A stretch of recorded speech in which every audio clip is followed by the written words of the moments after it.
Assalamualaikum warahmatullahi wabarakatuh. Bismillahirrahmanirrahim. Innal hamdalillah nahmaduhu wa nasta'inuhu wa nastaghfiruh wa na'udzu billahi min shururi anfusina wa min sayyiati a'malina. May yahdihillahu fala mudhillalah wa may yudlil fala hadiyalah. Asyhadu an la ilaha illallah wahdahu la syarikalah wa asyhadu anna Muhammadan abduhu wa rasuluh. Allahumma salli ala Muhammad wa ala ali Muhammad. Rabbi yassir wa la tu'assir, Rabbi tammim bil khair. Rabbi shrah li sadri wa yassir li amri wahlul 'uqdatam min lisani yafqahu qawli.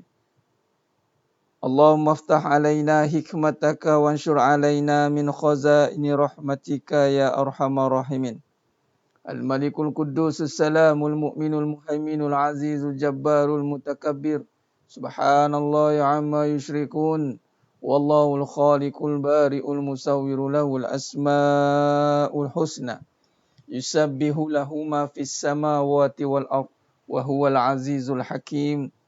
Wala hawla wala quwwata illa billahil aliyyil azim. Amma ba'du.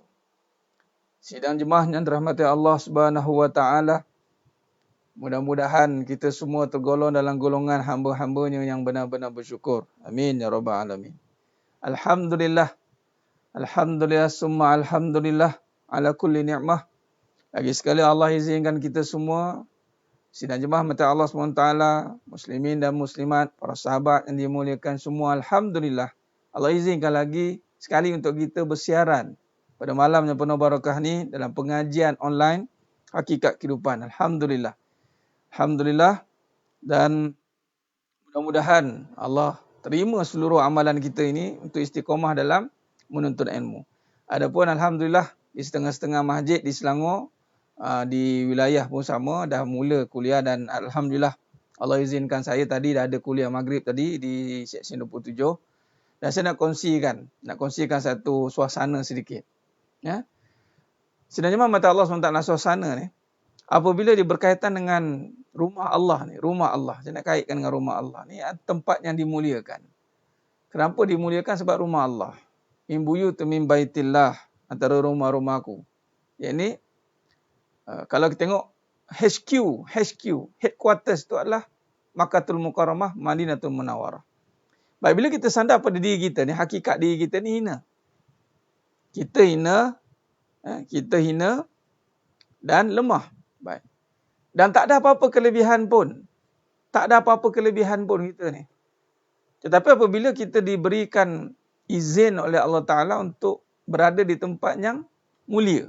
Tu dia. Ini nak point ni. Maka itu satu kemuliaan.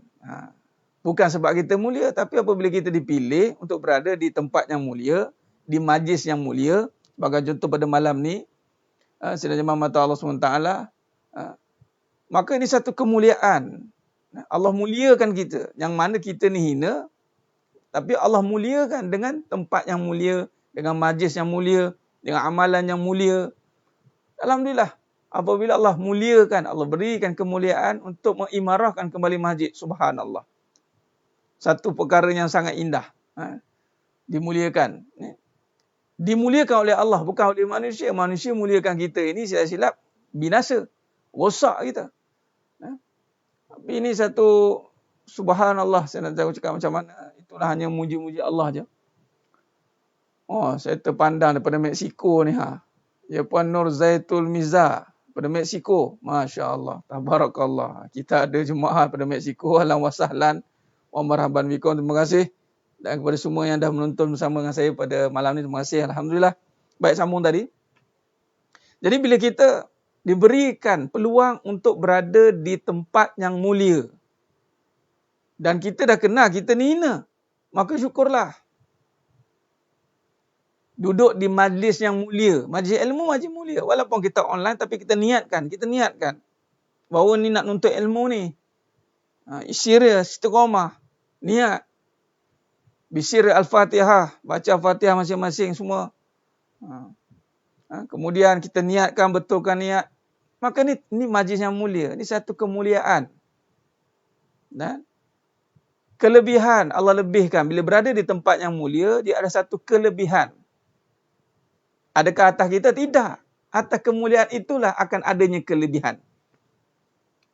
Atas kemuliaan itulah akan adanya kelebihan. Asal kita tiada apa-apa pun kelebihan. Asal kita itu hina, dari air mani yang hina. Namun apabila Allah nak muliakan kita, maka Allah letakkan kita di tempat yang mulia. Allahumma salli ala Muhammad wa ala ali Muhammad.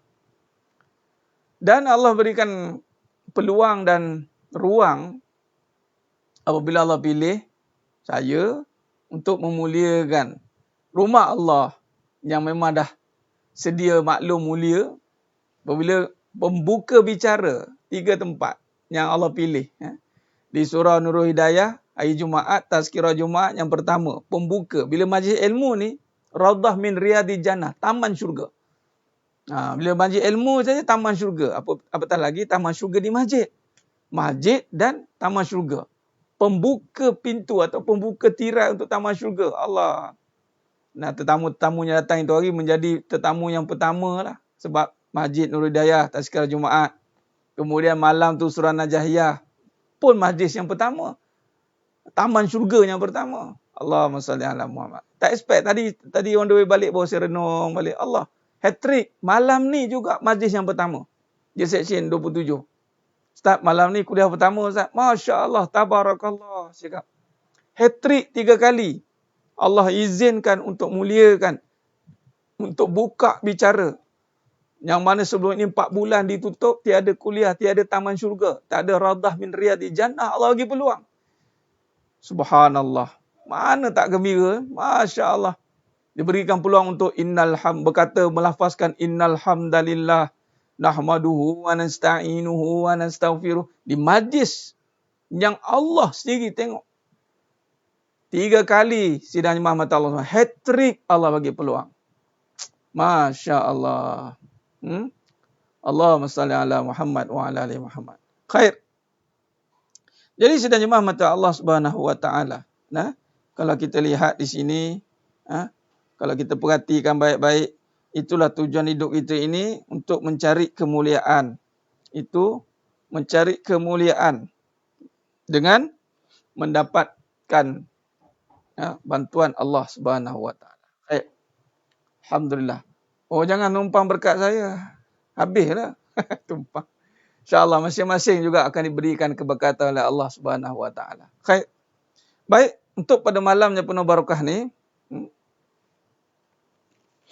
Pada malamnya penuh barakah ni. Ya, benar Tuan Raji Sarizan. InsyaAllah di rumah, bila kita serius duduk berada di rumah juga, walaupun di rumah, tapi kita niat di taman syurga, di niat untuk majlis ilmu, maka dapat juga insyaAllah. InsyaAllah, inna amalu bin niat. Kata Nabi SAW, inna amalu bin niat wa inna malikuli imri manawa. InsyaAllah. Benar sahaja ni taruh. Subhanallah. Ni sebab kita gembira. Gembira. Seronok. Ada orang seronok dapat pergi tempat seronok. Dia cerita kan. Kita ceritalah seronok. Dapat diraih kan. Diberi peluang untuk memulakan majlis yang pertama setelah 4 bulan. Tak ada majlis di masjid. Allah Akbar. Tak tahu nak appreciate macam mana. Hanya dengan bermuja-muji Allah. Iza jaa nasrullahi wal fath wa ra'aitan nasa yadkhuluna fi dinillahi afwaja fasabbih bihamdi rabbika wastaghfir. Iza jaa, bila datangnya pertolongan Allah. Ini kan Fathul Makkah, turunnya surah Iza jaa nasrullahi wal fath. Kita apa kata Allah? Puja-puji Allah, tasbih pada Allah, istighfar. Itu je lah. Baik, sidang mata Allah SWT. Sambung perbahasan kita dalam kitab Hakikat Kehidupan, edisi lama Musad 63. Edisi baru, muka surat berapa kita beri semalam? 79. Malam ni, sidang mata Allah SWT. Kita nak sambung perbincangan tentang hak Allah. Hak manusia. Hak hamba. Hak Allah. Hak manusia. Hari ini ramai orang yang berbicara soal perjuangkan hak. Hak saya Ustaz. Hak saya telah diragut, dirampas. Macam-macam lah perkataan tentang hak diri kan. Tapi sebelum kita nak memahami tentang hak ni, Adakah kita faham ada hak yang lebih utama atas diri kita? Dan semalam kita dah sentuh tentang bagaimana diri kita ini menyatakan kebesaran Allah. Diri ini menyatakan kebesaran Allah dan membawa segala suruhannya, meninggalkan larangannya.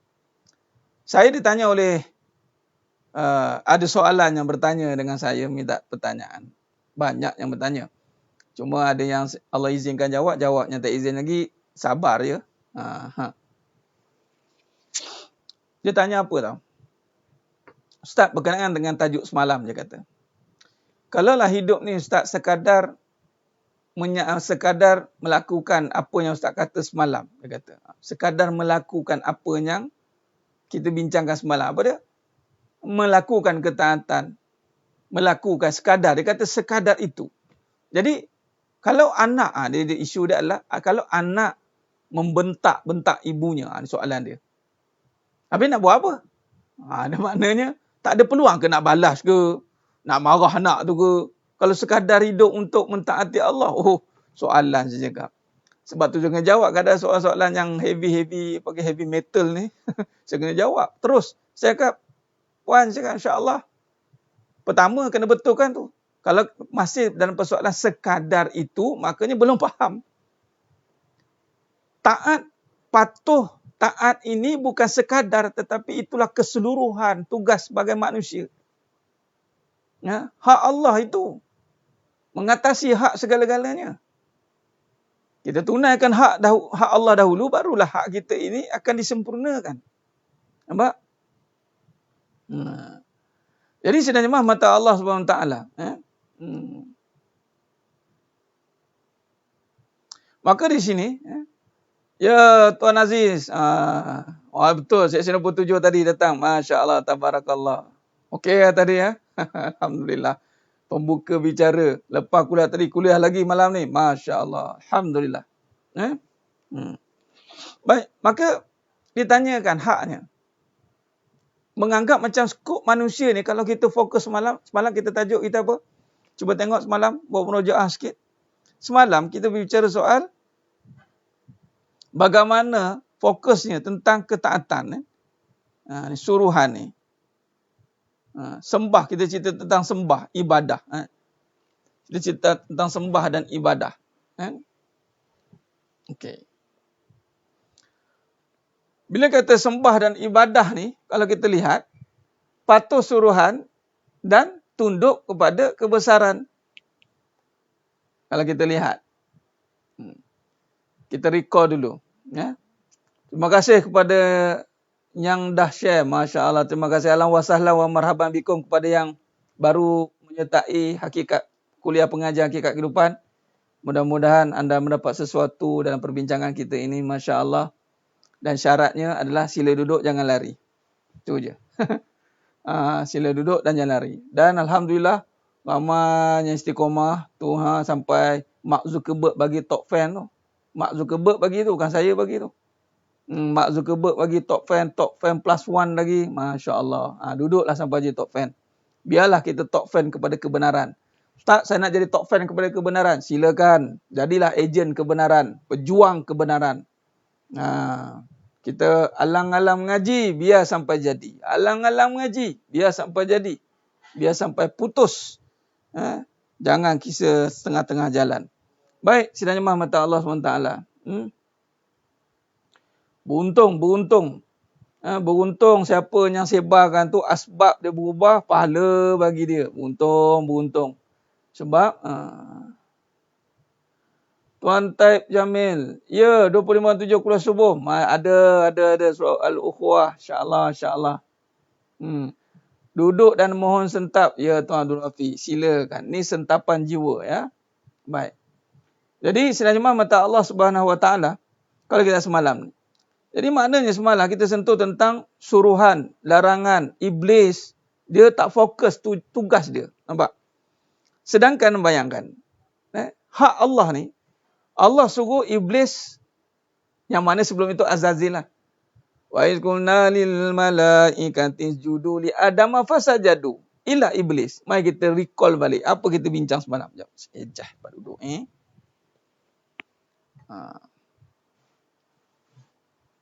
Okey. Okey. Baik. Kalau kita lihat iblis, ini tugas kalau kita lihat balik. Supaya kita fokus kronologi, Sebab kejadian ni bermula, kejadian hidup kita ni bermula dengan kisah iblis lah. Dan kisah Nabi Adam AS. Bermula kisah Nabi Adam AS, kisah iblis itulah datangnya cerita kita ni. Yang mana ada masalah-masalah tu, kita fokus dulu. Macam mana punca dia bermula? Kita kena faham. Ada tetamu, tak apa. Yang ada tetamu, okeylah. Tak apa, tak masalah. Baik. Iblis diberi tugas. Ada dua. Nabi Adam AS diberi tugas. Iblis yang nama Azazil pun diberi tugas. Iblis gagal melaksanakan tugas. Nabi Adam AS berjaya melaksanakan tugas. Itu beza yang kedua. Apa tugas? Mengikut suruhan Allah. Hak Allah. Menunaikan hak Allah. Tetapi Iblis gagal dalam menunaikannya. Tak fokus dia. Apa maknanya? Ketika disuruh sujud. Wa iskunna lil malaikati judu li adama fasajadu illa iblisa aba wastakbar wa kana minal kafirin. Aba wastakbar. Nampak? Kita nak fokus manusia ni, bila kita nak melakukan suatu perkara, dia tidak fokus pada apa yang dia perlu lakukan. Malah dia akan lihat pada luaran, pada keadaan sekeliling dia. Contoh yang kita sentuh semalam. Iblis, Allah suruh tunduk pada Nabi Adam, hormat. Tapi dia pergi soal. Siapa Adam ni? Nampak? Dia banyak soal. Allah bagi akal, bukan suruh banyak soal. Allah bagi akal, suruh renung, tunduk pada ketentuan, ikut pada suruhan. Iblis, dia soal. Ni, kenapa aku kena sujud pada Adam? Ana khairu minhu. Nampak? Dia tak fokus. Dia tak tunaikan hak Allah kan? Dia minta hak dia. Ni Iblis. Hak aku mulia. Kenapa pula dia nak kena sujud kat aku, nak kena sujud kat dia? Nampak? Menuntut hak. Dia belum menunaikan hak, dah menuntut hak. Nampak tak? Lalu, kalau kita lihat, Iblis, yang mana Iblis inilah melakukan perkara yang melawan hak Allah Ta'ala. Apakah hak Allah itu? Itulah dia. Kalau kita lihat seterjemah mata Allah SWT, tanpa sedar kita telah mengibliskan diri kita. Tanpa sedar kalau kita tak memahami hak Allah, hak sebagai hamba Allah. Akhirnya semalam ditanya, Ustaz, habis tu saya bagilah contoh yang ini, hamba Allah ni. Semalam ni nota semalam ni, saya buat murajaah sebelum masuk hak ni. Supaya yang baru-baru dapat catch up balik, apa perbincangan kita, yang dah follow, maka dia merefreshkan balik fazakir fa inna zikra tanfa'ul mu'minin. Baik. Kita sebagai hamba Allah, hamba maksudnya sembah, patuh, sujud.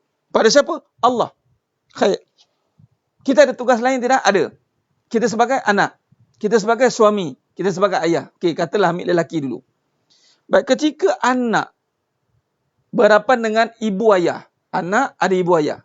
So, Iblis berhadapan dengan Nabi Adam AS. Nampak? Opponent? Baik. Ketika Allah datangkan satu set keadaan ini, anak dan mak ayah. Maka di sini, tengok dulu siapa yang perlu menjalankan peranan. Masing-masing kena jalan peranan. Anak jalan peranan anak sebagai hamba Allah. Mak ayah kena jalan peranan sebagai hamba Allah juga. Bukan kata sekadar itu je ke? Sedangkan peranan hamba ni besar. Contoh, seorang anak. Dia kena birwalidaini ihsana. Dia kena berbuat baik kepada mak ayah dia. Apatah lagi anak lelaki, malah dia tidak boleh argue mak ayah dia. Dia tidak boleh menyalahkan mak ayah dia. Malah dia mempersoalkan mak ayah dia. Katalah, yang dikatakan di sini, makin saya belajar agama, Ustaz, saya makin nampak salah mak ayah saya itu. Banyak salah. Perlukah saya tegur sebagai anak? Nampak tak? Baik, sekarang ni kita kena fokus dulu. Tugas, hak kita ni kena tunduk dan patuh pada Allah. Apa maksud tunduk patuh pada Allah? Yang mana Allah suruh buat dulu? Allah suruh buat apa? Buat baik kan? Jadi kalau teguran itu termasuk dalam kebaikan tanpa mengganggu keadaan mak ayah tu sampai mak ayah tersinggung ke, rasa menampak benda buruh, timbulnya pergaduhan ke, konflik ke, maka tak payahlah buat. Itu bukan kebaikan. Walaupun kita nak tegur mak ayah kita. Habis Ustaz, mak ayah buat salah ni, anak sebagai apa? Nampak? Ustaz, dia mula nak persoalkan keadaan mak ayah dia keadaan. Maka dia tidak nampak kedudukan. Kita sepatutnya kena terima dulu tugas sebagai anak. Yang mana ciri-ciri anak itu.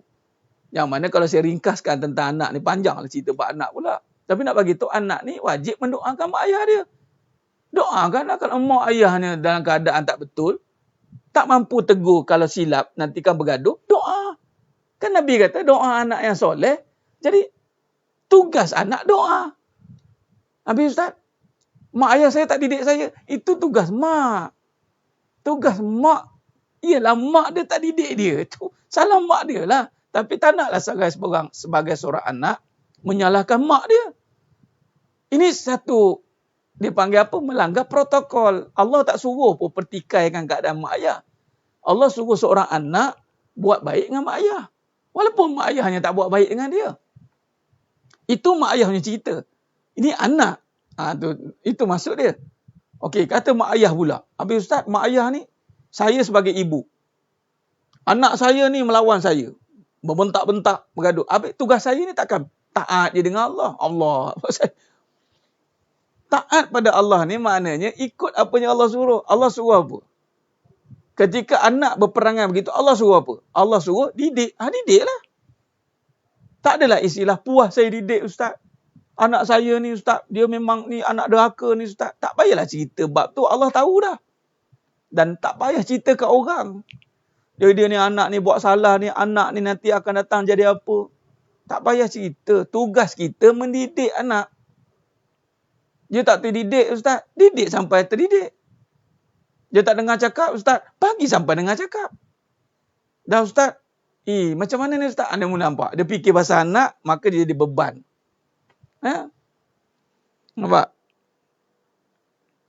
Sekarang ni, sidang jemaah mata Allah SWT, bila kita nak kupas suatu isu tu, kita kena tengok dulu kita position mana. Sebab tu Nabi Adam AS ketika Allah ilham, Allah wahyukan kepada Nabi Adam AS, itu tetap doa Rabbana zalamna anfusana wa illam taghfirlana. Ni maknanya, ya Allah, aku menzalimi diriku. Baik, zalim ni adalah perkara yang mesti kita perhalusi, sebab makna zalim itu tidak meletakkan satu pada tempatnya. Jadi sebelum nak komen apa-apa, kita kena tahu dulu kedudukan kita kat mana. Jangan kita langgar keadaan itu. Ni akan lebih nampak dalam huraian hak nanti. Baik. Jadi, sidang jemaah mata Allah SWT. Jadi maknanya kita nak bagi tahu keadaan, Alhamdulillah. Kalau dah faham, syukur Alhamdulillah. Nurul Fina. Alhamdulillah. Jadi, ini satu penting. Soalan tu mungkin, dan ramai lagi mungkin buat benda yang sama. Siap kekeliruan. Kekeliruan ini berlaku apabila clash. Apabila datangnya talbis. Kenapa boleh berlaku kekeliruan? Kerana ada campur aduk dalam kefahaman. Dalam surah Baqarah 42, Allah berfirman, "Wala talbisul haqqa bil batil wa taktumul haqqa wa antum ta'lamun." Jangan kau campur adukkan hak dan batil, dan kau sembunyikan kebenaran setelah kau tahu.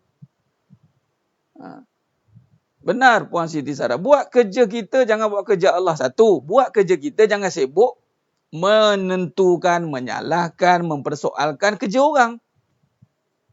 Apatah lagi kedudukan kita itu di bawah. Contoh anak, mak. Anak nak persoalkan mak, memang takkan jumpalah penyelesaian. Habis itu Ustaz, jadilah anak yang soleh. Jadi anak yang solehah. Jadi mak saya jahat Ustaz. Mak jahat lah. Oh gitu. Dah. Oh gitu je. Dia tak puas hati. Dia tang mak anak mungkin tak nampak sangat. Tang isteri. Suami isteri. Habis Ustaz, suami saya ni tak adil suami saya. Ni suami saya. Gitu suami saya gini. Dia cerita bab kesalahan suami dia. Ya, suami tak adil, suami tak betul, suami tak menjalankan, tak bagi nafkah, tak mendidik. Itu dia ditanya. Yang kita, saya dizalimi Ustaz. Cerita masalah dia. Saya dizalimi, saya digini. Cinta keadaan. Sedangkan benda itu tidak boleh jadi evident di hadapan Allah. Yang akan ditanya, yang akan dipersoalkan adalah amalan. Aku bagi suami yang hard rock cafe. Suami yang ada genetik Abang On. Tahu genetik Abang On? Fir'aun. Kamu buat apa? Kamu persoalkan, kamu melawan, atau kamu tetap menjadi isteri yang solehah, yang tidak terkesan dengan perangai Abang On. Tak bolehlah Ustaz, sebab saya dah didoktrin suami kena didik isteri, Jadi kalau suami tak didik, saya rela jadi jahat lah. Allahu Akbar. Takkan macam itu. Takkan nak rela menjadi jahat kerana suami jahat. Allahumma salli ala Muhammad wa ala ali Muhammad. Kita dah didik. Iya, Allah nak uji Puan Fazilatan. Kita nak didik. Serah pada Allah, apa maksud serah pada Allah? Serah pada Allah itu, didiklah sampai jadi Puan Fazilatan. Didik, jangan sampai ada rungutan. Jangan kata, kita dah bagi agama cukup. Jangan. Didik je lah. Terus saja. Macam mana para Nabi dan para Rasul berdakwah. Terus. Jangan persoal dah. Sebab iman mengajar kita, agama mengajar kita menerima. Jadi lakukan. Suami didik, isteri taat. Isteri yang tidak taat, dia akan disoal oleh Allah Ta'ala setelah suaminya mendidik dia. Didik tak mau dengar, rendam tak mau dengar, bagi apa tak mau dengar. Maknanya tanggungan itu akan isteri itu kena. Itu maksud dia. Masing-masing ada peranan. Itu dia. Sidang jemaah mata Allah SWT.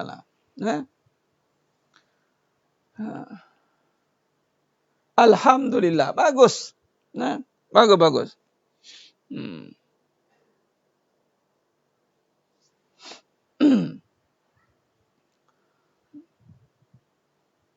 Jadi sidang jemaah mata Allah SWT. Dalam kita nak melakukan tugas kita ni, kita kena memahami hak Allah, hak hamba. Baik. Dan tahu kadar diri. Benar. Jadi, bila kita memperhalusi, dia akan menyelesaikan banyak masalah. Sebab tu masalah. Benar Tuan Azman. Kalau dah puas didik, belum didik. Benar. Ahsanta. Benar. Kalau sesiapa yang datang dengan rungutan yang menyatakan keadaan yang dah puas dah saya melakukan, makna dia belum buat. Hati-hati. Kalau dia berbicara soal yang banyak mempersoalkan, hati-hati, keadaan dirinya akan dibongkarkan. Hati-hati. Lebih baik jangan banyak mempersoalkan, tetapi carilah jalan penyelesaian. Itu yang lebih tepat sepatutnya.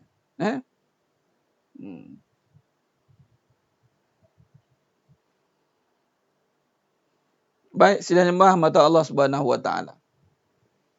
Maka dengan itu, sebagai contoh, tanggungjawab lelaki, taat pada Allah.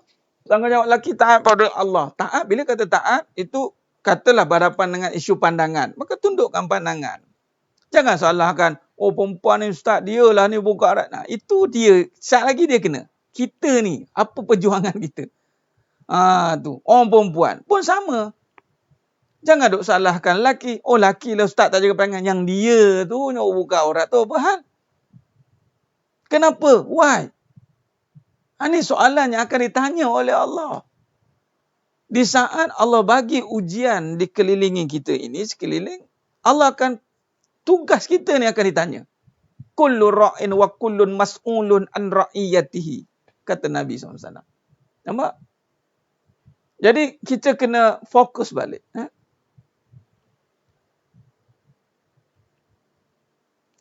Bagus. Alhamdulillah. Istiqamahlah Puan Fina. Teruskan. Jangan kita lagi keliru dengan keadaan kita. Dah faham? Bagus. Amantu billah. Bila kita beriman, dia kena faham. Bila dah faham, summastaqim, kata Nabi. Istiqamahlah. Kalau Allah uji lagi, istiqamahlah. Sebab tak bermakna kita buat sekali, dua kali, setahun, 2 tahun, sudah dapat hasil. Kalau dapat hasil pun Allah akan uji hasil itu nanti.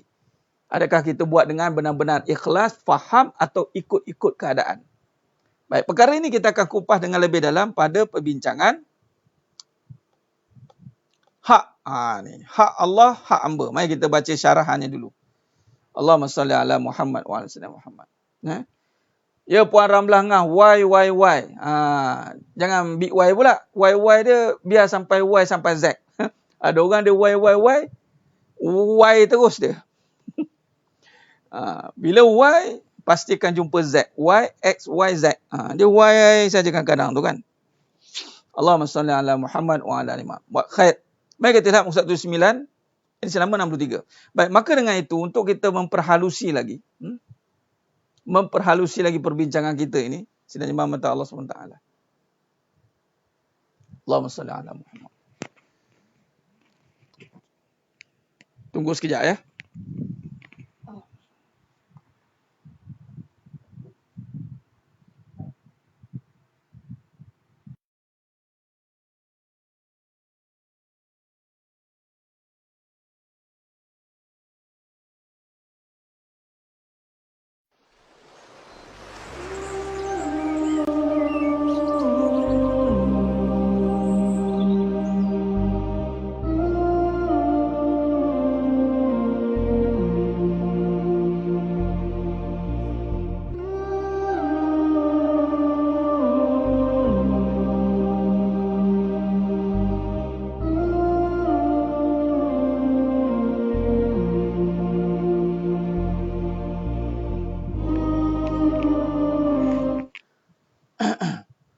Allahumma salli ala Muhammad wa ala ali Muhammad. Khair. Sudah jemaah mata Allah SWT. Baik, kita sambung sikit. Okey. Ramai yang hari ini terlepas pandang. Baik, mari kita perbetulkan balik perbincangan kita ini insya-Allah.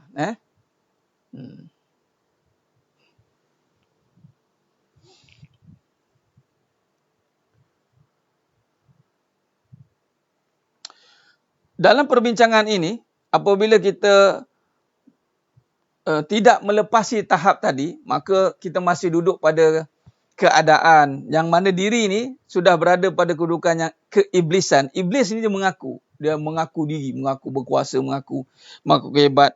Dan hal inilah yang akan menyebabkan dipengaruhi oleh nafsu amarah. Maka sebab itulah kita gagal dalam melaksanakan tugas. Why? Soalan. Kenapa kita gagal melaksanakan tugas kita? Kerana kita dah terpengaruh dengan nafsu amarah. Apa nafsu amarah itu? Itulah dia berkuasa. Dia jadi iblis. Ingat, seluruh kejahatan ini, pencetus segala kejahatan itu adalah iblis. Presiden kejahatan sealam semesta. Iblis. Iblis. Baik. Jadi sedang jemaah mata Allah SWT, dia kata iblis ni, dia pencetus. Apa cetusan dia? Dia akan cetusan dia adalah mencetuskan perbalahan, mencetuskan provokasi. Kerana apa? Rasa diri berkuasa. Baik. Maka bila diri merasakan aku berkuasa dan mulia, itulah yang akan hancur binasa. Hancur binasa. Baik. Maka hari ini caranya adalah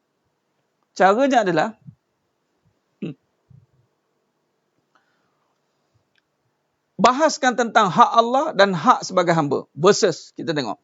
Baik, jika hal keadaan ini kita tidak diperjelas dan kita tidak mengetahui bagaimana mungkin untuk kita hendak menunaikan hak Allah Ta'ala.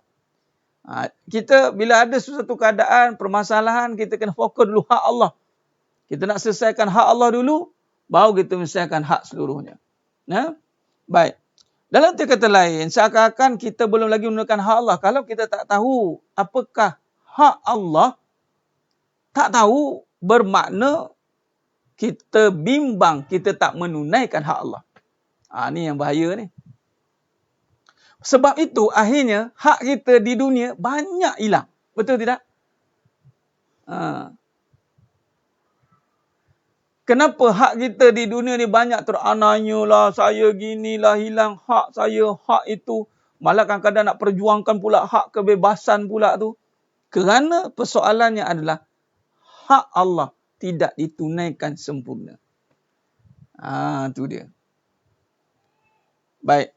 Jadi sedang jemaah mata Allah SWT, maka persoalan berkenaan hak Allah ni kita terlepas pandang, maka jika hak Allah ni gagal, maka tiada hak untuk merasai. Okey, point lagi sini. Poin di sini.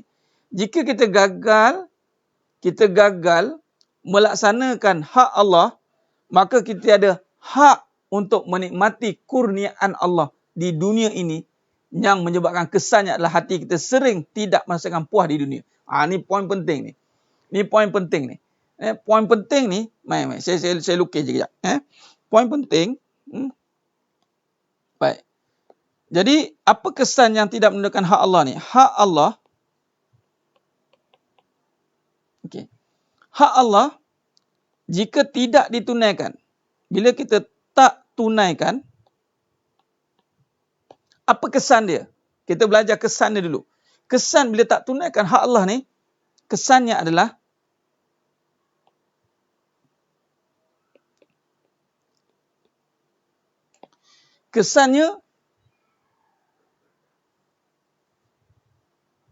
apabila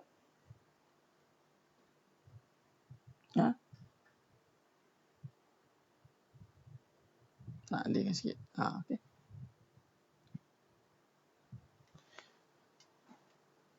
Kita tidak ada hak ni. Atau hilang hak untuk merasai nikmat. Ni yang penting ni. Nikmat ni. Kita akan hilang untuk merasai nikmat kurniaan Allah di dunia. Arti kata lain, ni poin sangat penting.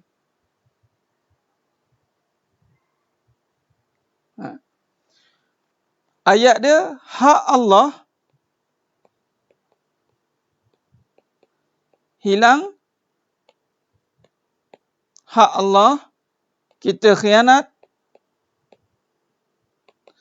maka kita tiada hak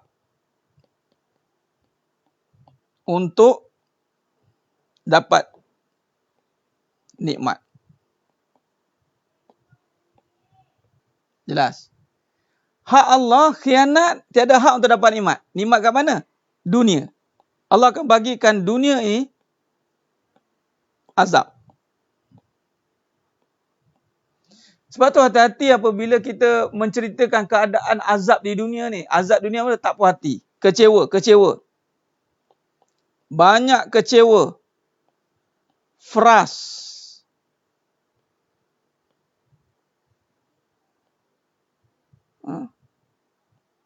Marah, amarah. Ni azab-azab ni.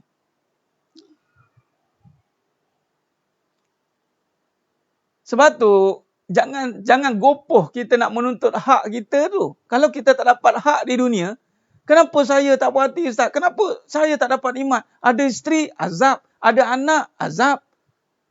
Rupa cantik, azab. Muka handsome, azab. Ingatkan dapat isteri cantik, ngam dah, azab. Ingatkan dapat suami handsome, bagus dah, azab. Kerana dia hilang nikmat di dunia. Allah tarik nikmat. Tu orang kata tarik nikmat tu. Kerana dia tidak menunaikan hak Allah Ta'ala. Baik. Ya Tuan Khairi Bukhris. Jadi, hak Allah itu kalau kita perhatikan, apakah yang dinyatakan sebagai hak Allah? Maka, kalau rujuk surah Ali Imran ayat 109. Surah Ali Imran. Dunia ni boleh jadi azab. Dia ada dua. Boleh jadi azab, boleh jadi nikmat. Hati-hati. Dengan satu perkara, contoh dunia.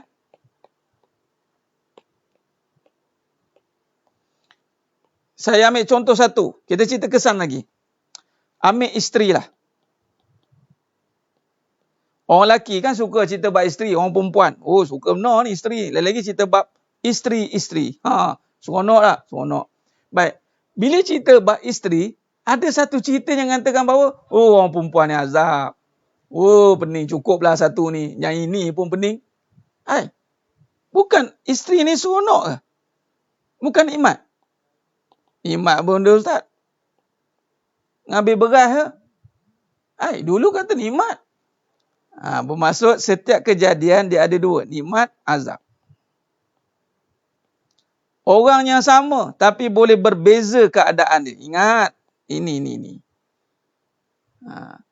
Suami sama, suami yang sama. Tapi boleh bertukar-tukar, kerja nikmat, kerja azab. Kerja nikmat, kerja azab. Bukan kata tak make up, bukan kata tak tak cuba nak menarik perhatian suami dia, pakai seksinya dengan ini. Tapi azab juga. Malah dia nak buat tu, dia azab bagi dia nak buat. Hati-hati. Hati-hati. Bila kata isteri, azab. Malah perempuan pula yang perasan boleh mengembirakan suami, malah memberi azab pada suami. Dia ingat dia seorang dah boleh membuat suami dia suka. Tak boleh pun. Nampak? Yang si isteri pula, dia ingat diri dia boleh bagi nikmat. Tetapi, suami kata azab bagi dia. Mana janji-janji dulu mengatakan boleh bagi nikmat? Nampak? Maka sedangnya mata Allah SWT, kita kena peralusi perkara ni. Dia tak boleh nak salah menyala, nak pasing-pasing kat orang, tak ada. Siapa yang rasa, dialah yang perlu dicek. Katalah, isteri. Biasa isteri kan, bab isteri ni, seronok isteri ni, kita cerita bab pula suami. Bab suami ni, isteri seronok tak? Seronok condemn. Bab suami ni, seronok condemn, seronok pemainkan. Ni condemn biasa ni. Lagi pula, tahu pula suami jenis nak suka kahwin-kahwin lagi ni, dia suka condemn lah, condemn, permainkan. Ni masanya ni, nak komplain. Orang perempuan, dalam cerita bab suami ni, ya Rabbi, banyak tak puas hati pada puas hati. Banyak tak puas hati. Maknanya, duduk pada azab. Nak puas dengan suami ni, Allah bertuahlah badan katanya. Nak puas ni. Memang tak jumpalah. Nak nikmat, nak puas dengan ni. Hati-hati. Suami yang sama. Nampak? Jadi istilahnya mata Allah SWT. Jadi, benda yang sama, azab datang. Allahu Akbar. Tak habis-habis. Lepas tu sibuk dengan ketakutan. Kan? Azab bagi suami. Azab bagi isteri, ada suami. Azab.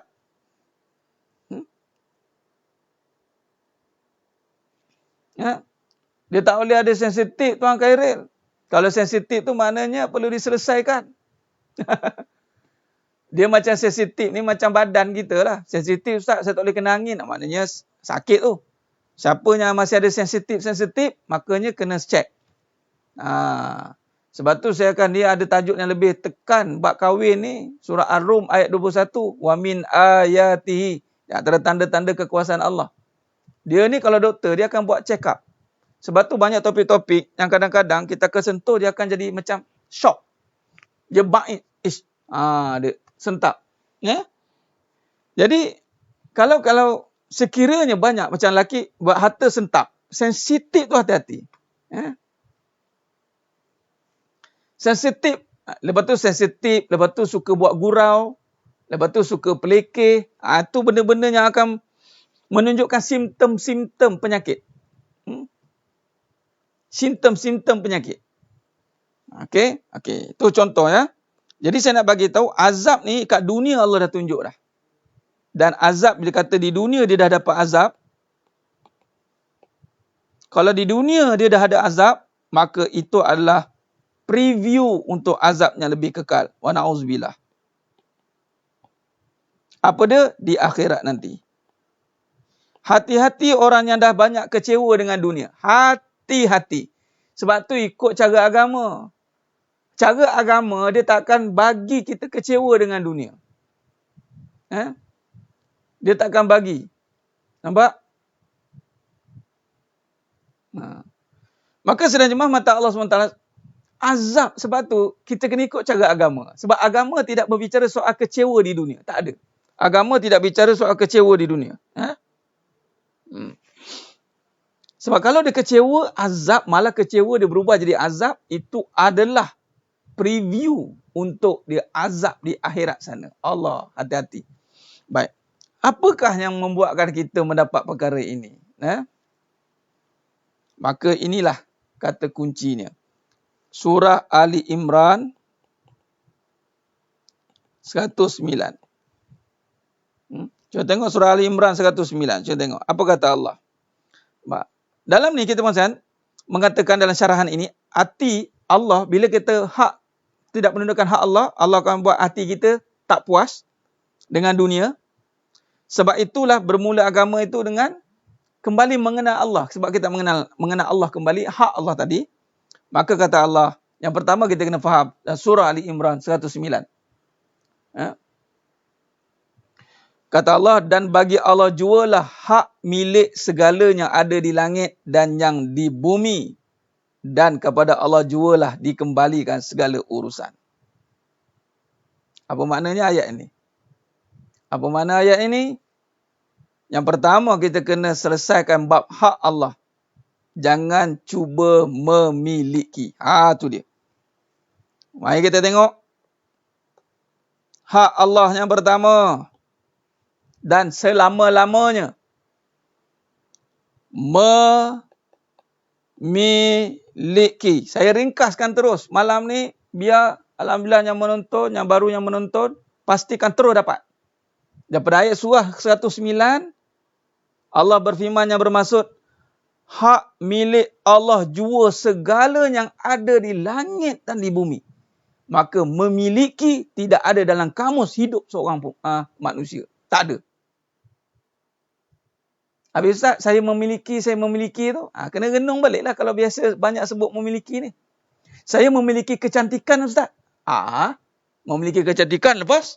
Terus, dengan kecantikan inilah saya menggunakannya untuk buat pendapatan. Saya gunakan dia untuk apa? Memiliki. Bila sebut memiliki, ikut suka dia lah. Nak dedah aurat ke, nak tunjuk kat orang ke. Dia rasa dia punya. Cuba kalau kata, ya Ustaz, Allah cantikkan saya dan cantik ni milik Allah, bukan milik saya. Bila macam tu, dia tak akan buat main-main. Prinsip yang pertama, memiliki. Hak Allah adalah kembalikan memiliki pada dia. Memiliki. Allah kata hak Allah. Allah jualah hak milik. Hak milik apa? Langit, bumi. Bayangkan. Langit, bumi. All in. Everything. All in. Allah. Jadi, tunaikan hak memiliki. Dan kita ini dimiliki.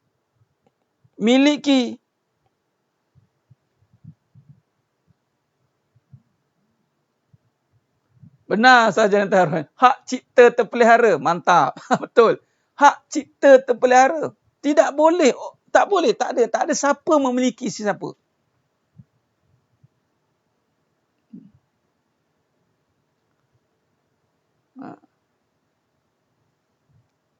Jadi bila kata memiliki, apa yang kita kena buat?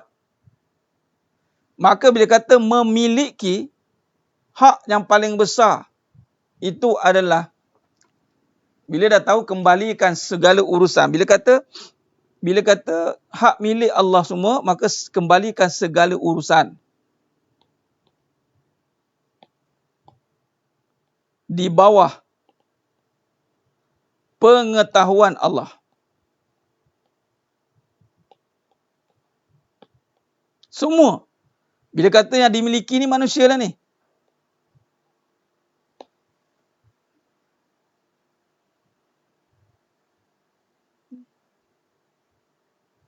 Baik. Maka sedang jemaah mata Allah SWT, macam mana kita nak faham lagi? Maka di sini dalam perbahasan kita adalah, baik. Maka bila kata kita menyerahkan, mengatakan milik Allah, Allah memiliki diriku. Kalau kita sebut semua milik Allah, mungkin kita tak berapa faham. Cakap begini, Allah memiliki, aku dimiliki oleh Allah. isteri dimiliki oleh Allah, suami dimiliki oleh Allah, anak dimiliki oleh Allah. Jadi jangan buat main-main. Jangan buat suka-suka. Dia ada empunya.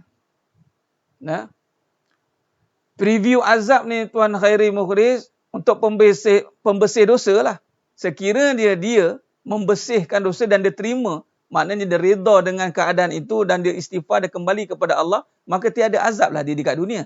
Tapi kalau azab itu berterusan sehinggalah dia mati tanpa perlu selesaikan isu sensitif tadi, masih ada isu yang berbangkit, masih ada isu sensitif, azab masih ada tersimpan dalam hatinya, maka itulah preview bagi azab yang kekal di sana. Suami milik Allah, faham dah. Tapi ada orang lain nak cuba masuk lain, marah. Ini milik saya. Suami milik Allah. Marah. Tu nampak. Tak betul lah tu. Dia jadi pening. Nah, kita mengaku semua milik Allah. Bila hilang, marah. Nampak? Kita tahu anak milik Allah. Tapi bila anak kita didik tak jadi, kita marah. Milik Allah kan? Allah bagi ujian tak bagi tak jadi. Itu sebab milik Allah lah. Kalau milik kita, kita boleh buat bagi jadi tak?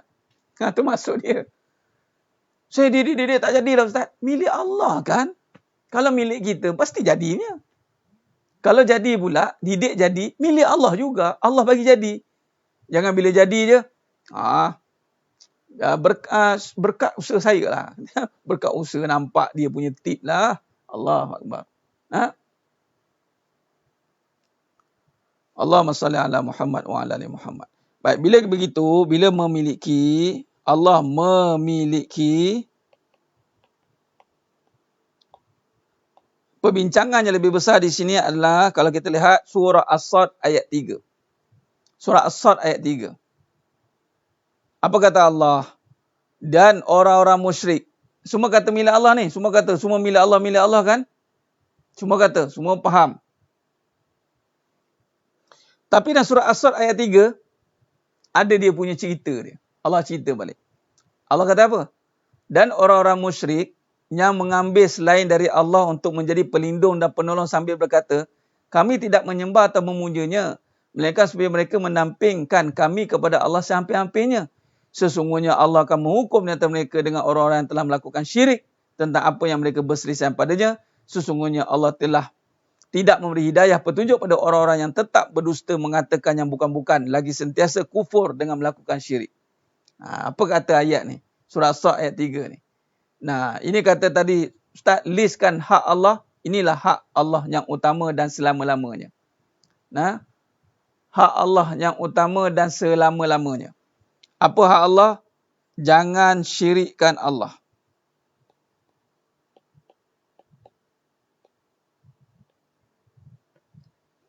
Baik. Bila memiliki, jangan syirikkan Allah. Apa maknanya? Mari kita lihat. Bila Allah itu memiliki nama yang terpuji. Ini fokus. Ya, semua kita tahu. Tapi kaedah kenapa masih ada bergaduh? Kita sebut semua milik Allah, tapi kenapa bergaduh? Ini kita kena selesaikan sedaya mata Allah SWT. Mari kita telitikan dia. Mari kita telitikan. Bila memiliki, maknanya jangan syirik. Bukan sekadar sebut Allah semua milik Allah. Tapi Allah nak jangan menyekutukan aku. Bila kata semua milik aku, jangan menyekutukan aku. Bagaimana cara dia? Baik. Allah memiliki nama-nama yang terpuji. Ini perbahasan kembali pada perbahasan Iqra. Bismi Rabb. Ini kena selalu dihadamkan. Nampak? Benar. Bila kita tak tunaikan, Allah tarik nikmat. Bagaimana contoh? Tengok ya. Allah memiliki nama-nama terpuji dan Allah suruh bacalah dengan nama Tuhanmu pada segala kejadian. Iqra bismi rabbikal ladzi khalaq. Okey? Mari tengok macam mana kita baca. Allah bagi kita suami. Allah bagi kita isteri. Allah bagi kita anak. Allah bagi kita duit. Allah bagi kita rupa. Allah bagi kita harta. Soalan, apa yang kita lihat pada perkara ini? Ni, dia akan pergi balik pada perbincangan apa yang kita lihat. Bila kata hak Allah, contoh, Allah memiliki, saya ambil satu sifat yang pertama, nama Allah yang penyayang.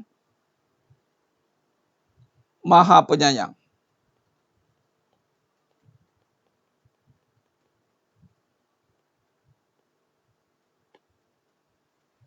Nampak?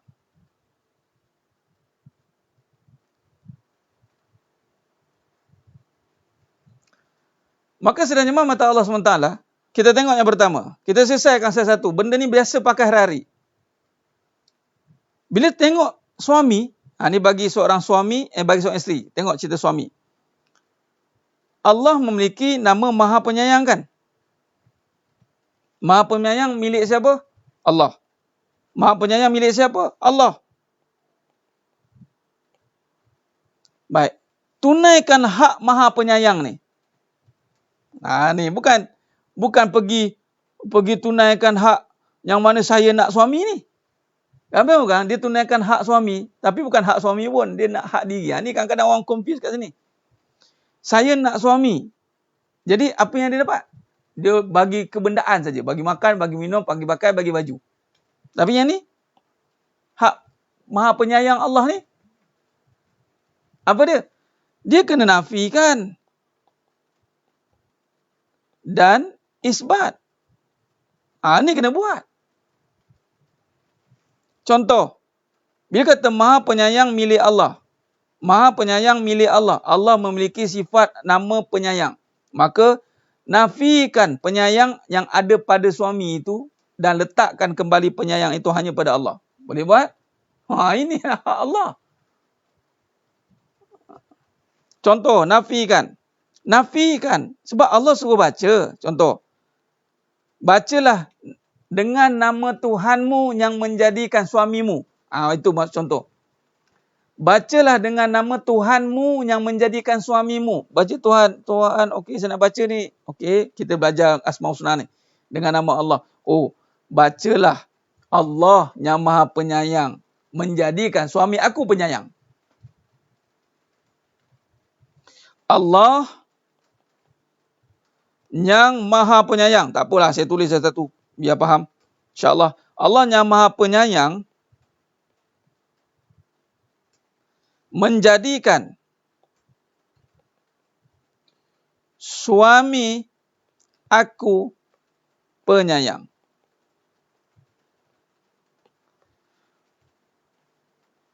Bukan suami yang penyayang. Saya ada suami yang penyayang. So loving.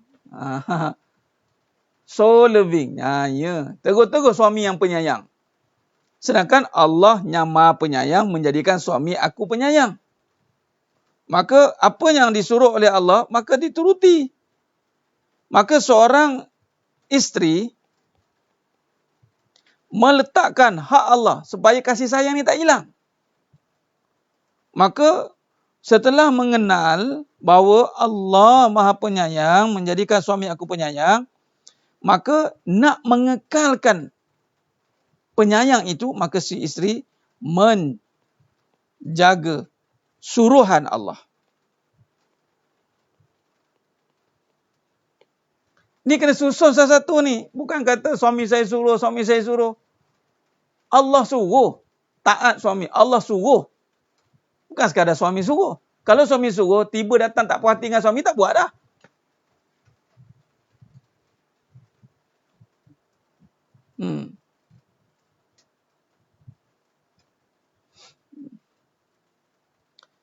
Isteri menjaga suruhan Allah. Apa suruhan Allah pada isteri? Maka taat suami. Ini hak Allah. Jangan lagi melihat kasih sayang ada pada suami. Kasih sayang ada pada Allah, lalu taatilah suamimu. Di saat kamu taati suamimu, maka aku akan berikan kasih sayang padamu untuk menyayangi suamimu. Walaupun suamimu macam-macam perangai. Clear bab tu. Gambar rajahnya begini. Allah memiliki. Turunkan sifat pada isteri. Sifat apa? Penyayang. Maka si isteri ini diberikan sifat kasih sayang ini, lalu dia mampu untuk menyayangi suaminya.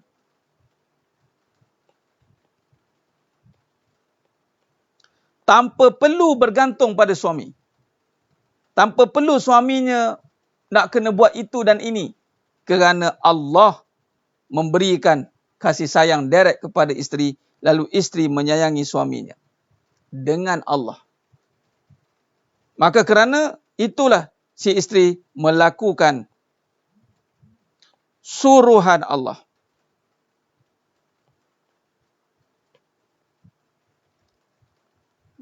Tu dia. Direct kena dari atas. Allah bagi. Kalau Allah tak bagi, tak bagi. Tak dapatlah. Sebab tu mana-mana isteri yang tidak mahu menerima keadaan ini, dia ada masalah. Dia tidak menafikan kasih sayang itu. Dia duk nampak suami. Mula-mula kahwin, umur 20, 21, kan nampak suami dia penyayang. Oh, seronok dapat. Dia lupa. Dia lupa. Maka Allah uji. Allah uji suami dia. Maka dia tidak mampu menyayangi suaminya. Kerana sudah terputus di sini. Terputus. Maka dia tak ada modal untuk menyayangi suaminya. Maka berantakkanlah rumah tangganya. Senang. Itu je Allah buat. Pum. Habis. Terkuburlah. Okay. Begitulah sama dengan si suami. Si suami. Sama. Konsep sama. Saya explain satu-satu, insya-Allah. Lepas ni saya masuk pula bahata pula. Ni hak Allah ni. Sebab dia melibatkan semua perkara ni, insya-Allah. Baik. Allah menjadikan si suami ni. Jadi, suami ni nak ada isteri. Ya. Apa tugas suami? Dia kena menyayangi. Sama konsep. Dia kena menyayangi. Macam mana nak menyayangi isterinya kalau tidak diberikan kasih sayang oleh Allah kepada suaminya? Maka si suami tidak mampu menyayangi isterinya. Takkan boleh. Habis macam mana si suami nak menyayangi isterinya? Maka si suami kena buat suruhan Allah.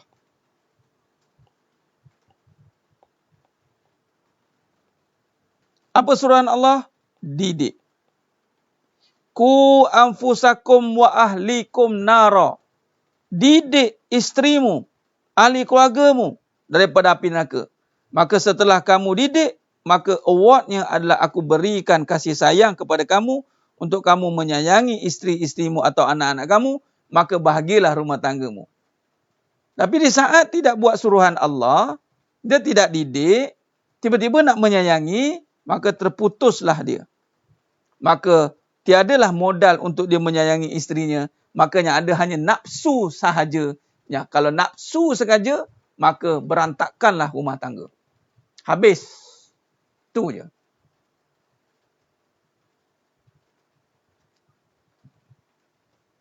Nampak?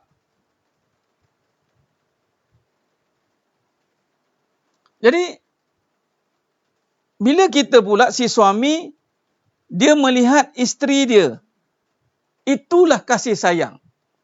Satu-satunya kasih sayang yang ada, isteriku. Dia telah menduakan Allah. Khafi. Kerana kasih sayang itu dari Allah. Inilah isteriku yang tunggal. Isteriku satu-satunya. Isteriku yang pertama dan terakhir. Ini semua melanggar hak Allah. Syirik. Nampak?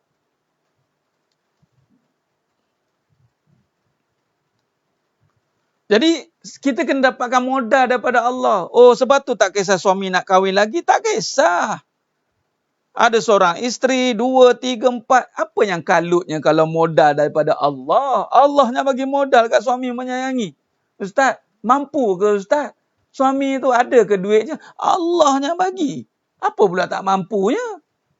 Tapi masalahnya suami saya ni tak mampu. Sembahyang pun tonggang langgang. Suruhan Allah pun tak buat. Itu dia punya pasal lah. Dia buat juga dengan kamu-kamu. Mengana sekali.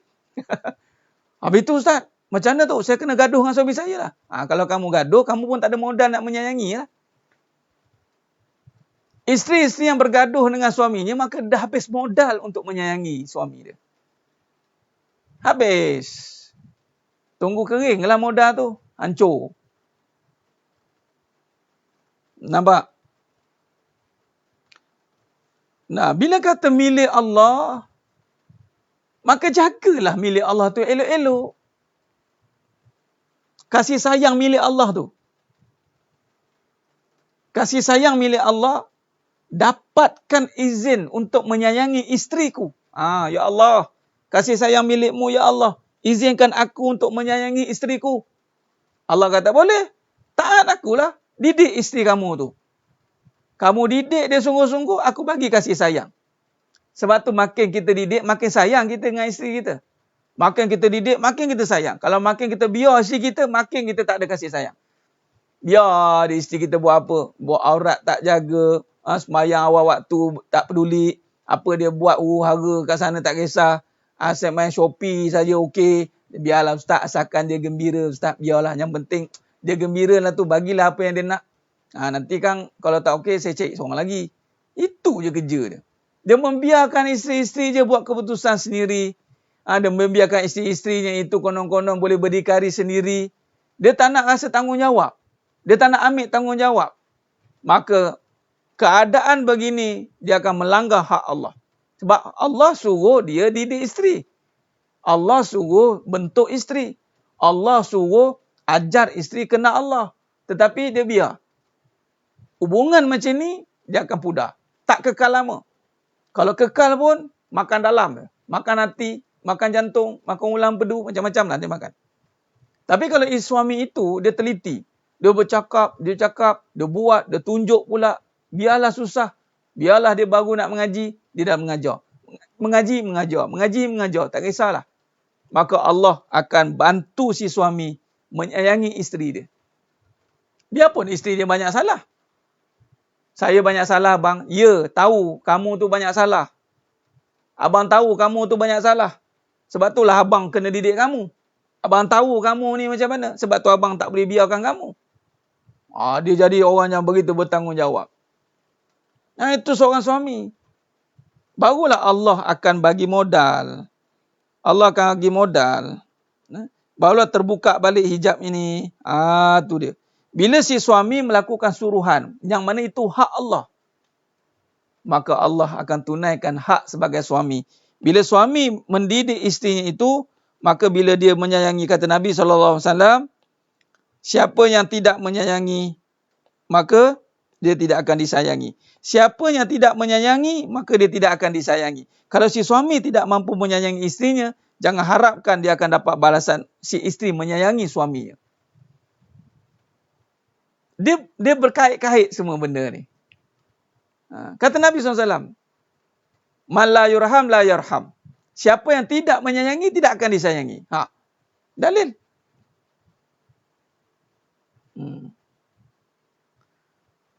Masalahnya belajar tak mau, didik tak mau dengar. Itulah cabaran je Tuan Raja Syarizal. Sabar je lah sampai mati. Tapi kenapa kita boleh lagi bertahan dengan isteri begitu? Itulah kasih sayang Tuan Raja Syarizal. Isteri kita tu, ya Rabbi, perangai. Ya Allah. Tak tahu nak cakap apa dah. Dah habis-habis lah cakap. Tapi kita nak juga cakap lagi tak dengan isteri kita. Kita nak juga didik dia tak? Kita nak juga duduk dengan dia. Itulah kasih sayang.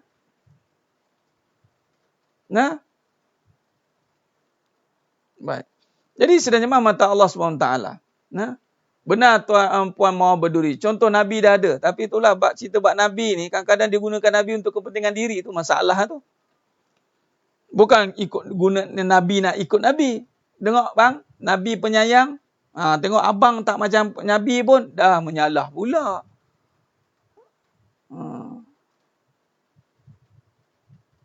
Ada yang didik dengan doa yang tak baik untuk pasangan. Itu salah. Itu bukan kasih sayang. Benar. Kata orang Jawa, what you give, you will get back.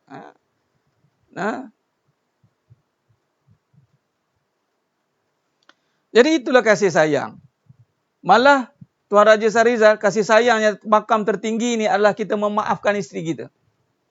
Itu kasih sayang makam tinggi tu.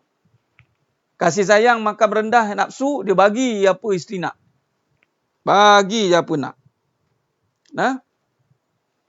Benda apa semua ikut kehendak. Itu kasih sayang yang berorientasikan nafsu. Tapi kasih sayang makam tinggi dekat dengan Allah, dia suruh isteri dia ikut apa yang Allah nak, kemudian dia memaafkan kesalahan isteri-isterinya. Allah sayang kita. Apa bukti Allah sayang kita? Allah mengampunkan dosa kita setiap hari. Setiap hari. Setiap masa. Setiap kali hamba-Ku meminta ampun, Aku ampunkan. Itulah tandanya Allah sayang. Ini kita sayang tapi marah, tak memaafkan. Apa cerita? Nampak? Tambah lagi insya-Allah Tuan Raja Sahrizal. Dah terlebih kasih sayang memang akan ditambah oleh Allah Ta'ala. Tunggu je masa. Jika ditakdirkan, sampailah dia.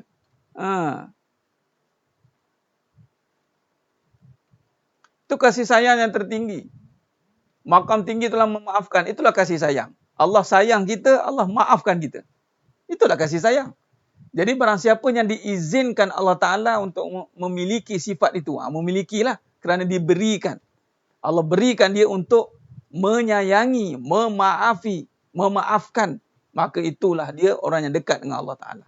Ni, dia boleh memaafkan. Mana dia mesti ada modal daripada Allah. Mana boleh tiba-tiba dia boleh memaafkan tanpa ada sifat pemaaf. Nampak? Tang mana yang keliru tu? Tuan Fina, tang mana yang keliru tu?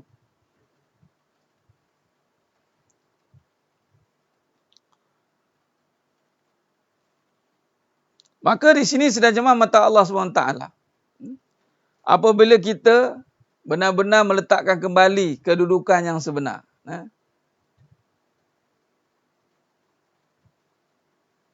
Benar Tuan Azman. Sebab kita nak menjaga. Kita nak memaafkan itu nak menjaga hak Allah. Memaafkan tu hak siapa? Hak Allah. Allah suruh kan? Hak Allah. Menyayangi tu hak siapa? Hak Allah kan? Sayanglah. Tunaikan semua hak Allah. Tak apalah. Biarlah orang lain membenci kita. Isteri membenci. Tengok sampai bila dia boleh membenci. Lala dia yang sakit. Nampak?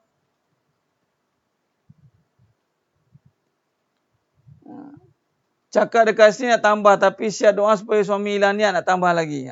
Dia ragu dengan kasih sayang lah tu Puan Faiz. Keraguan kasih sayang itu akan berlaku sebab dia tak faham.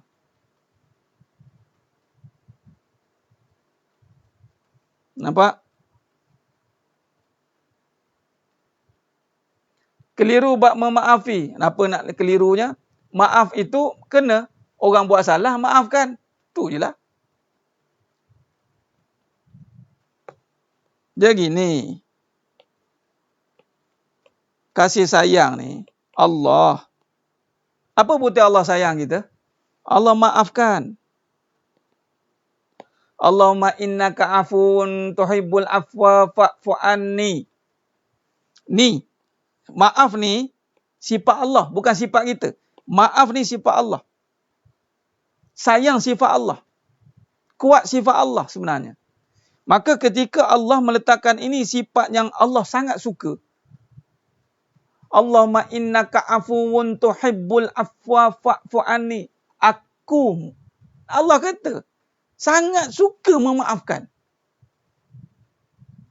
Sebab tu rahmat Allah mengatasi kemurkaan. Maka ini mewakili juga sifat kasih sayang. Sebab suka tadi Allah ni kasih sayang. Maka apabila Allah berikan kepada seorang, katalah suami. Suami ni seorang yang taat kepada Allah.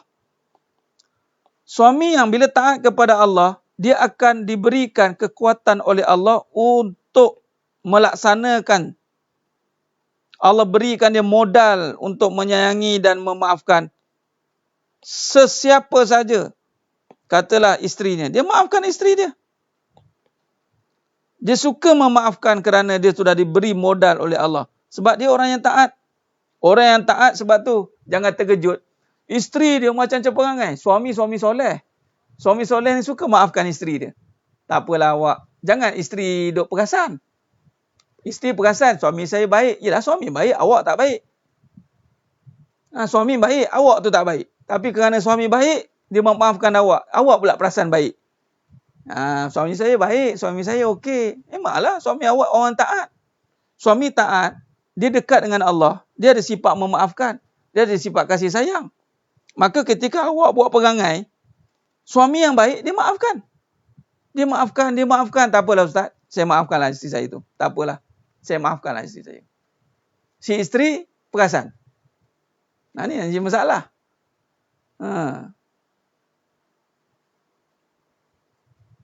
Benar Puan Hasina. Dia nak balik pada Allah tu, dia kena ada kronologi yang jelas. Kalau tidak, dia balik dengan sebut je. Balik pada Allah. Tapi tak balik-balik pun. Jadi sedang jemaah mata Allah SWT. Benar tu Haji Mahmuda. Masing-masing perasan. Bila duduk dengan perasaan, maka perasanlah. Perasanlah. Ambil kesempatan. Itu. Mengakil sifat dendam. Ia mengakil sifat dendam itu dengan memaafkan. Ia, itulah dia jalan yang terbaik. Kita dendam, kita ingat ada yang lebih atas, Allah. Kita dendam kerana kesalahan dia, betul tidak? Adakah dendam kerana kebaikan? Pelik. Saya tak jumpa lagi, saya dendam dengan dia Ustaz. Sebab apa? Dia baik sangat. Biasa dendam ni kesalahan. Betul tak? Baik, cuba renung diri kita ni. Sekiranya Allah dendam dengan kita, dengan kesalahan kita, agak-agak kat mana kita? Hancurlah. Sebab tu sebelum kita nak buat orang, fikir dulu kita dengan Allah macam mana. Sebelum kita nak melakukan dekat orang, fikir dulu bila kita dengan Allah macam mana. Sebab tu kata hak Allah. Sebelum kita nak mengakui tu, fikir dulu. Ini kayang ni hak Allah. Mana boleh mengaku kat aku? Tak boleh. Fikir dulu kita dengan Allah macam mana.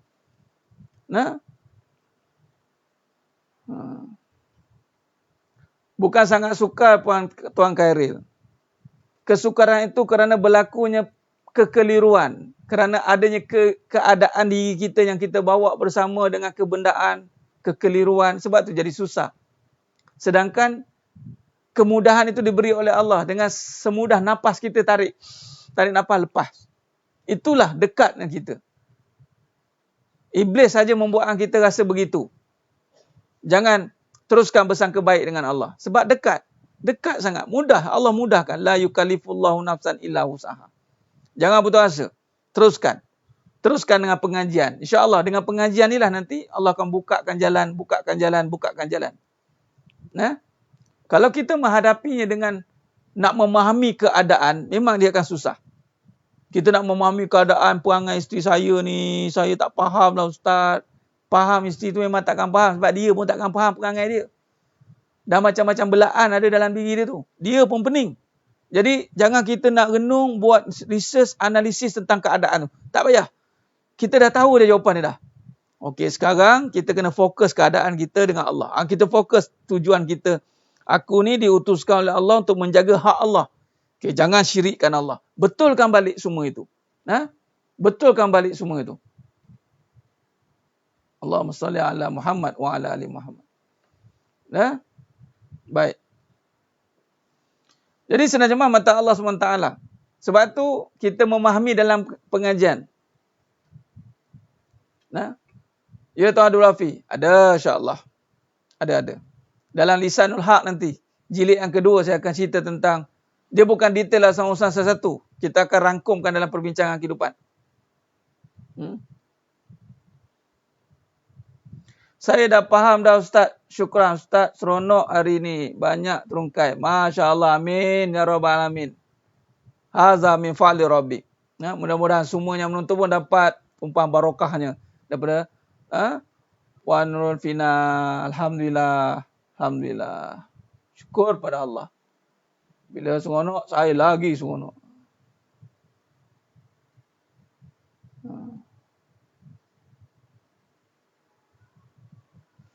Baik, sedang jemaah mata Allah SWT.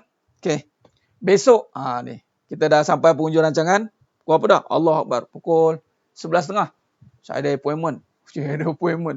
Mak is watching. Mak tunggu. Nak jumpa sekejap lagi. Okey. Baik, jadi sedang jemaah mata Allah SWT. Kita berhenti dulu setakat ni. Hak Allah apa? La tusyrik billah. Letakkan sifat pada tempatnya. Fokus pada kedudukan kita dengan Allah, tugas kita. Allah hanya memiliki diri kita ini. Apa saja suruhan Allah, buat. Jangan terikat dengan manusia tu. Nak baik sebab tengok orang, nak tutup orang tu. Jangan kait dengan orang dah. Kait Allah semua. Allah punya, Allah yang suruh kita, Allah yang hidupkan kita, Allah yang matikan kita, Allah yang bayar pahala, Allah yang bagi balasan dosa, semua Allah. Jadi tunaikan hak Allah.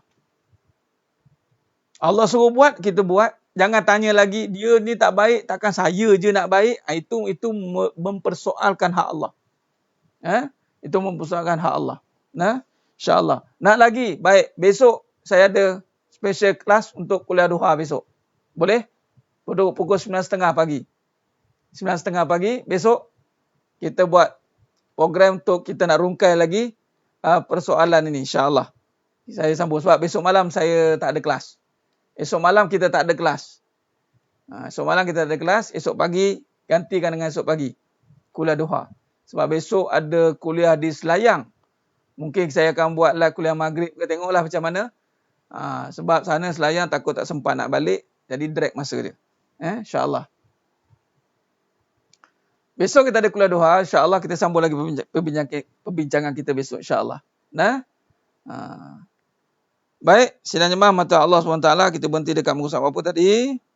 Muka surat 80. Baik, kita sambung besok dalam muka surat 80 insya-Allah. Mudah-mudahan Allah berkati kita dalam perbincangan kita pada malam yang penuh barakah ini. Alhamdulillah, summa alhamdulillah. Kata kunci kita pada malam ini adalah hak kita.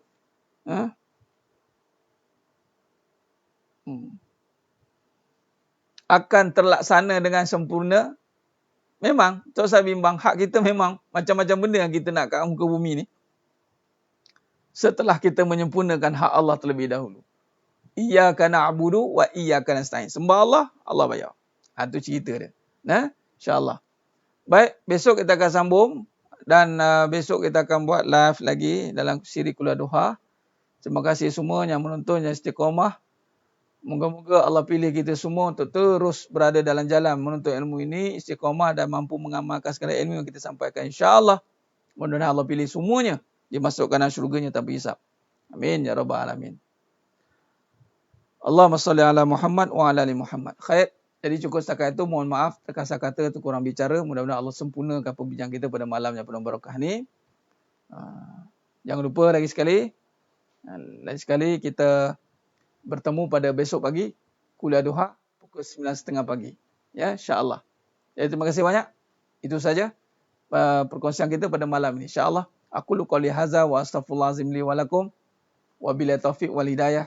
Wassalamualaikum warahmatullahi wabarakatuh. Kita tangguh dengan tasbih kafarah dan suratul Asr.